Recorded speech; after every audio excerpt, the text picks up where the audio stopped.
Sir आपसे जानना चाहेंगे अगर हम आईवीएफ और इक्सिक की बात करें, तो इसका जो प्रोसीजर है, जो तकनीकी यूज़ की जाती है, किस तरीके से इससे बच्चा पैदा किया जाता है? वो हमारे दर्शक ज़रूर जानना चाहेंगे, तो इस बारे में आप थोड़ा बताएँ। हाँ, अब आईवीएफ और इक्सी जो होता है मिलती-जुलती टेक्नोलॉजी है, केवल एक स्टेप का होता है जिसे मैं एक्सप्लेन कर दूंगा। इसमें हम लोग आईवीएफ होता है इन विट्रो फर्टिलाइजेशन। जो नेचुरल फर्टिलाइजेशन होता है, जो गर्भाधान होता है, उसमें पुरुष का जो स्पर्म रहता है वो आफ्टर इंटरकोर्स जो रहता है, संभोग के बाद स्पर्म्स वेजाइना में डिपॉजिट होते हैं और वहाँ से वो स्पर्म्स यूट्रस के माध्यम से और फिर उसके फेलोपियन ट्यूब के माध्यम से ट्यूब में पहुंचते हैं, जहाँ पे कि औरत का एग्स जो रहता है वो ओवरी से निकल के ट्यूब के रास्ते से वहाँ पे आया रहता है। तो ट्यूब के ही पोर्शन में नेचुरल फर्टिलाइजेशन होता है। किसी कारण से अगर ये प्रक्रिया नहीं हो पा रही है तो इसे हम लोग बॉडी के बाहर में करते हैं, तो उसे ही इन विट्रो फर्टिलाइजेशन कहा जाता है। मैंने this is not natural fertilization but body के बाहर को इन विट्रो बोलते हैं। तो इन विट्रो फर्टिलाइजेशन में हम लोग पुरुष के स्पर्म्स और औरत के एग्स को बॉडी के बाहर में मिलाते हैं।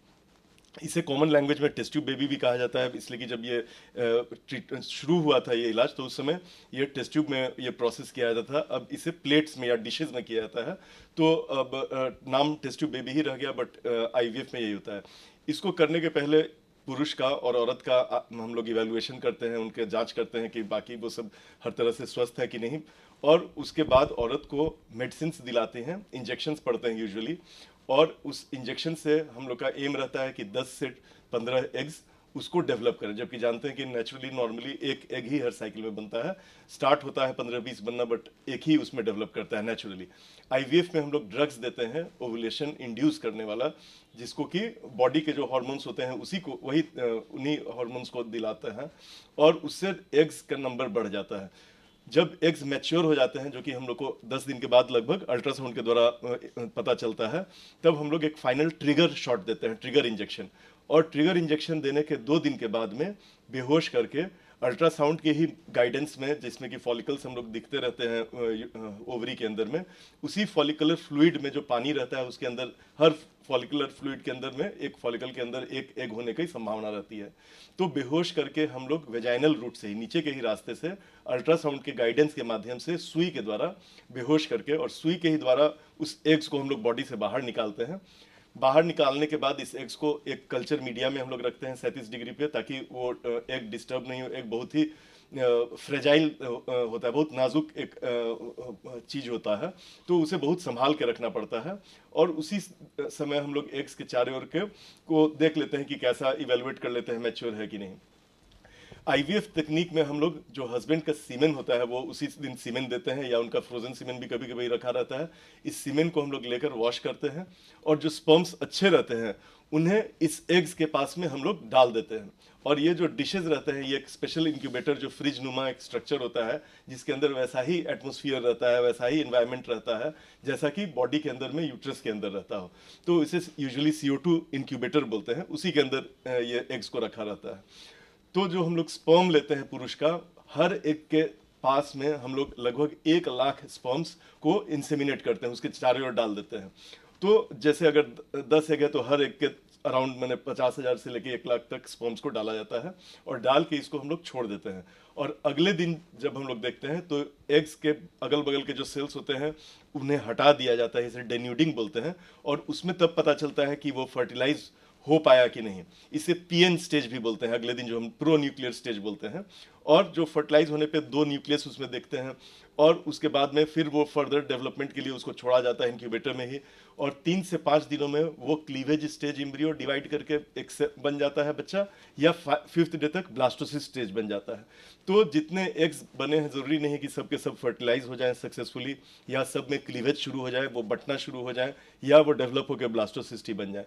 बट जितने भी एम्ब्रियोज बने रहते हैं उसमें से फिर हम लोग जो बेस्ट क्वालिटी का 1 या 2 एम्ब्रियो होता है, या जिसे भ्रूण बोलते हैं, या बच्चा एक तरह का समझ लीजिए, उसे लेकर फिर औरत के यूट्रस में नीचे के ही रास्ते से प्लास्टिक का एक बहुत मुलायम नली होता है, एम्ब्रियो ट्रांसफर कैथेटर उसको बोलते हैं, उसके द्वारा हम लोग यूट्रस में उसको डाल देते हैं।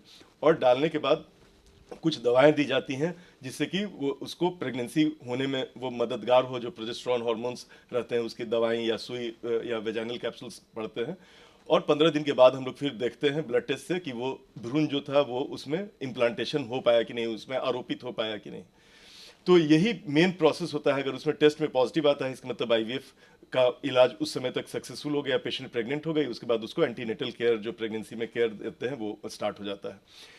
इक्सी में बस केवल एक स्टेप ऐड होता है। जैसा मैंने बताया कि हर एग के लिए आईवीएफ में लगभग 1 लाख स्पर्म चाहिए, लेकिन कुछ लोगों को स्पर्म्स बहुत कम रहते हैं या जीरो स्पर्म रहते हैं और एग्स स्पर्म्स को टेस्टिस में से निकालना रहता है।